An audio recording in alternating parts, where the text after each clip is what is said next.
I thought I want to be someone who can have sex with 200, 300 girls, put my time and energy and hours into building the things that I like. Stop thinking that I need to address the people in Australia. Alright, welcome to today's video. Today we want to talk about how the life is going in Vietnam compared to Australia. Since I left Australia thinking I might try different part of the world where I haven't explored yet. So a little bit about myself. My name is Youngjin. I'm an entrepreneur and I've been running multiple different businesses in the last 5 years. I've been in tech. I've also been in a lot of the marketing and restaurant businesses in the past. And my original background is Korea, and I moved to Australia when I was 18.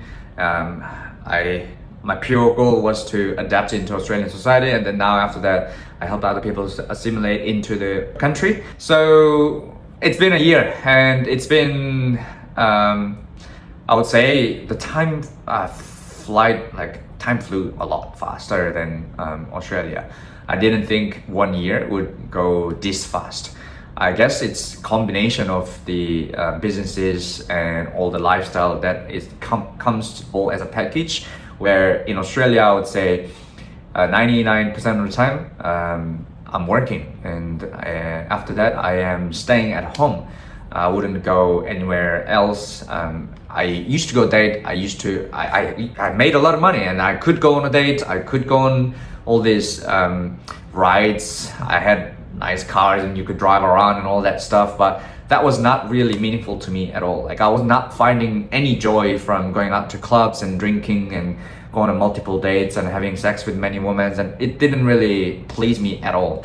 At the first, at least it did, but I quickly realized, not quickly, but for maybe 3 years later, I think I realized, okay, I think I've done enough, but it's not something that I really wanted. I thought I wanted it. I thought I want to be someone who can have sex with 200, 300 girls, but then that's not really what I wanted it. So after realization, I moved here, and at first I was amazed with the amount of options I could have. When I mean the options, first, the food. You could literally eat anything at any time you want without worrying too much about the money. Whether that's fine dining or just casual family dining, or that's a Uber Eats or Grab, ordering food to your apartment, or even just going to a random grocery shopping and buy whatever the meats or premium ingredients you want. Obviously, there are some marked up prices that you want to avoid if you are trying to be more self-conscious of the budget. But most of the time, you don't really need to worry about it. About like $600, $700 a week on setting on it for food.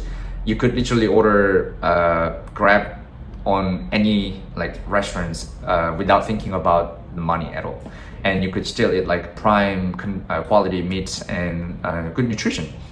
So and combining that with some going out. So I think I'm spending about $1,500 a month for a combination of all the traffics and sports that I do all the time, and then the dinner with my girlfriend, including going out, and also the one that we order all the time. So yeah, I stopped cooking. I stopped cleaning. I have a cleaner, and I just focus on working. So I still work a lot. I still work weekends, and most of the time, like when I wake up, I think about work. I work until I go to sleep, and then I just repeat unless there's some events going on. But nowadays there's not even an event, because I all canceled, and I've been out too many times in the first 3 months, and I realized, okay, this is not part of the life I want to enjoy, but also move on with building more of my life in the business and the value that I could create for the other people as well.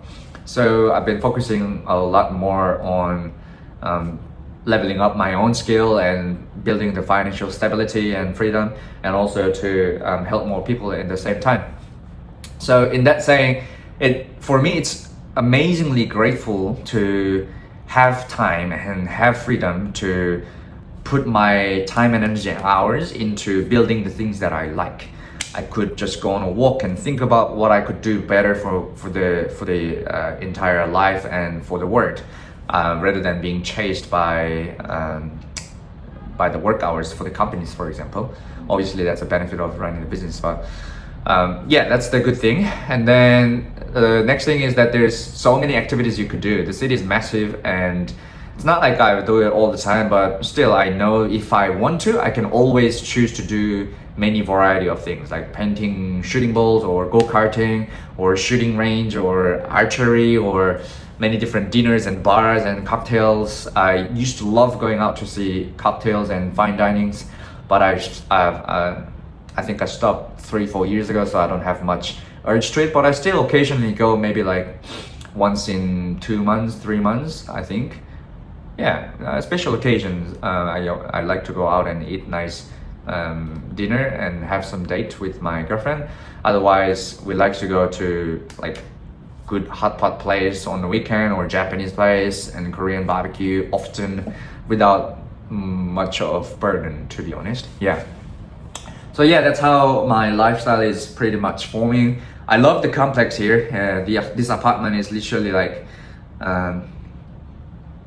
one of the best in Ho Chi Minh City. I think it's around $1,600 to $1,700 AUD, depending on the currency, but it's one of the best, and the facility is like amazing. You can have the 50-meter pool, and you have another pool that is more for like tanning and shallow water and the barbecue areas, and then you have the decent gym that you don't really need to go to another gym. So for me, it's like, because I don't usually go out, I like to keep everything efficient. I have to spend every single second and minute of my time to be put efficiently to building my future, so that I just wake up and then I work and then drink coffee and then work again and then order food and then I eat and then I go to the gym and then I come back and I work again, and then sometimes I go pickleball, sometimes I go swimming, sometimes I go sauna, depending on my body, and then after that I come back and work again and then I go to sleep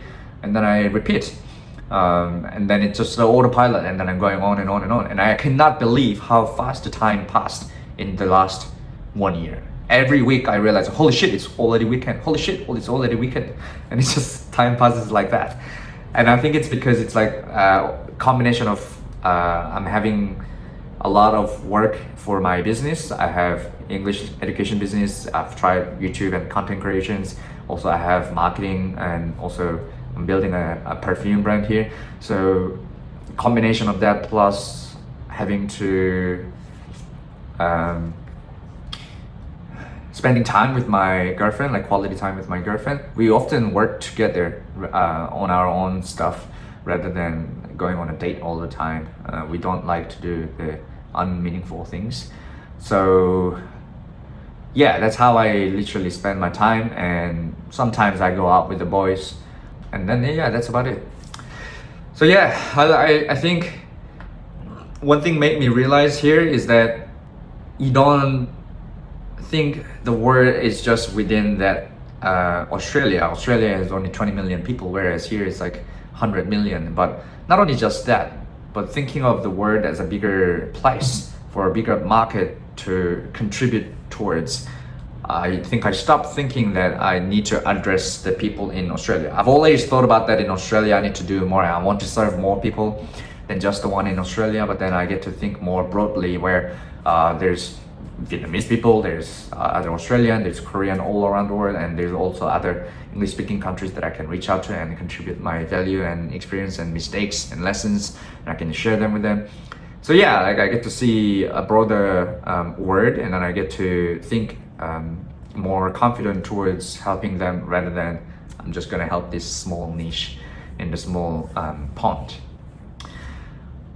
What else didn't I cover? I covered food, and I covered lifestyle, I covered, I like to do a lot of the things here. You know how in Australia or other countries, maybe in a first world, where you would spend a lot of money in learning new things, especially sports. You have to pay a lot of the membership fee. At the same time, you have to pay more coaching fee, and then also every time you use the facility, you know. But here, the burden of that is like almost zero, where I just learn to do boxing, and also do table tennis and pickleball. And then also, I'm so a fan of pickleball, I'm so addicted these days. I'm really fighting the urge to focus on work instead of going to pickleball. But last week I went to pickleball 3 times, so pretty guilty. Other than that, I have gym. I used to do heavy powerlifting, but now I'm just toned it down a little bit and focus more on other sports and enjoying that. Another great perspective to have living in Vietnam as an advantage. If you are used to things from first word, and if you build a lot of skills as a guy who you want to make it as an entrepreneur, building the business and skills to make a better income and lifestyle, I'm sure you would have learned a lot of sales and marketings, and that experience and skills can contribute a lot to the society here, because in Vietnam things are not the same as first word. Obviously you assume that, but it's like amazingly different, and you would instantly know how much of an opportunity that you could have as soon as you shift it towards your eyes towards maybe being involved in Vietnam society.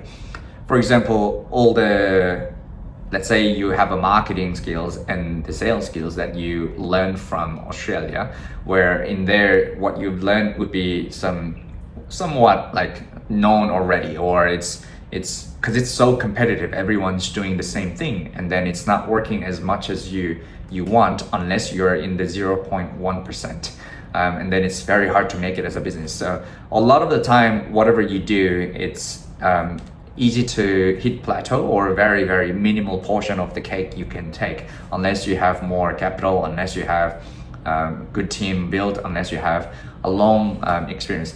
But I think it has more chance and opportunity for you to start and grow here, where if you could use those skills and knowledge that you've learned into here, where there's a lot of a gap. I would say there's a 5 to 7 years gap in the way that people are thinking, behaving, and then also trends wise. Nobody really knows how to advertise on Facebook marketing. Nobody really knows how to do the sales. There's no conscious, you know how there's no resistance built from customers, that because they've been experienced the same calls, same marketing tactics and stuff over and over, whereas in Vietnam it's still like fresh that you can venture out your whatever you're trying to do. The economy wise, the country is like set to make a leap. It's like 1990 or 2000 in Korea, not even 2000, and its country is like set to grow exponentially fast, and it's giving you the like amazing amount of opportunity that you could have instantly. You just need to see what you can do for the society, and then give the value, and then you'll be able to make much more value than you would do in Australia, for example. So yeah, like I highly recommend. There's like literally a block of land that is right in the middle of the most expensive area, and then 80% of this land is still like green land. It's empty, and it's being actively bought and built. Don't get me wrong, they're very expensive for Vietnamese standard, but still affordable in Australian standard. There's so many choices you can make and the freedom you could have. It's literally like 5 times cheaper than Australia, and then that gives you a lot of the benefits to do more things and choose different things that you could do, whereas if you were in Australia you wouldn't have. So yeah, that was my recap of the 1 year. I've did so much other things in details in terms of business, but obviously it wasn't the point of the video. So hopefully you found this video to help understand the perspective and difference from living in Australia versus in Korea or versus in Vietnam.